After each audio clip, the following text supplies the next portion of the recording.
ছোট ছোট সুদের বিচার আছে, কলা সুদের বিচার আছে, মুরগি সুদের বিচার আছে, কিন্তু আমার দেশ থেকে তারা হাজার হাজার কোটি টাকা দেশ থেকে পাচার করেছে, তার বিচার হয়ে নেই এখনো। কিন্তু বলে অনেক চোর আজকে আপনি এই কমলগঞ্জে, বংশীবাজারে, রহিমপুরে এই অঞ্চলগুলোতে বাংলাদেশ থেকে হাজার হাজার কোটি টাকা চুরি করার টাকা দিয়ে কমলগঞ্জেও আছে, ঠিক কিনা?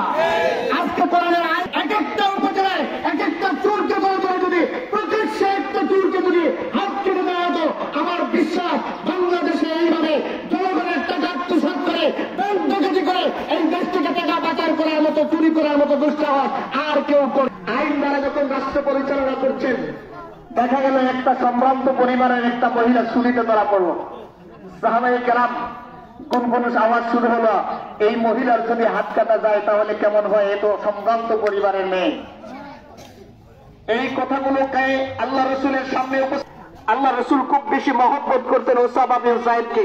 বলা হলো উসামাকে দিয়ে রাসূলুল্লাহর কাছে এই প্রস্তাব পাঠানো হোক। আল্লাহ রসুলের কানে এই প্রস্তাবটা যাওয়ার সাথে সাথেই আল্লাহ রসুল সাল্লাল্লাহু আলাইহি সাল্লাম, যার চেহারায় সবসময় মুচকি হাসি লেগে থাকতো, আল্লাহ রসুলের চেহারা লাল হয়ে গেল। আল্লাহ রসুল সাল্লাল্লাহু আলাইহি সাল্লাম যখন লোকেরা যখন চুরি করতো তখন বিচার করতো না, আর ছোট লোকেরা যখন ছোট মানুষ চুরি করতো এটা বিচার করতো। এই প্রথা বাংলাদেশে আছে না ভাই? আছে না ভাই?